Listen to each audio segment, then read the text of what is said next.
Ninaitwa Juliet Temba, ni wakili wa serikali kutoka Wizara ya Katiba na Sheria, na tuko hapa katika viwanja vya maonyesho Sabasaba tukiendelea na utoaji wa huduma.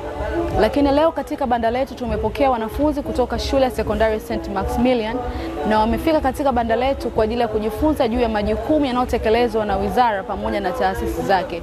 Lakini pamoja na hayo wamepata nafasi ya kujifunza juu ya masuala ya ukatili wa kijinsia, nini kinasababisha ukatili wa kijinsia, lakini ni wapi mahali sahihi wanaweza wakatolea taarifa pale watakapokumbana na matukio ya ukatili wa kijinsia.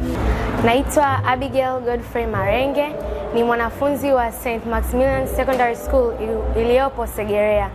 Tumekuja hapa katika maonyesho ya Sabasaba, tumetembelea Wizara ya Katiba na Sheria. Tumepata kujifunza mambo mengi zaidi, hasa kuhusu haki za binadamu na ukatili wa kijinsia. Tumefundishwa kuhusu jinsi ya kuripoti mambo mbalimbali yanayohusu ukatili. Sisi kama watoto, wa mama, wa baba, wote tunaweza kuwa kufanyiwa matendo mabaya yanaweza kuwa ukatili baina yetu.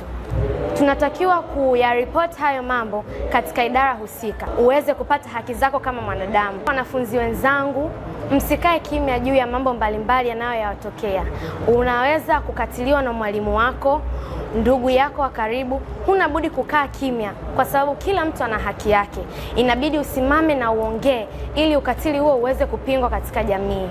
Wote tuna haki, mimi na haki, wewe una haki. Huna budi kukaa kimya, inabidi usimame uongee kupinga kuhusu ukatili wa kijinsia.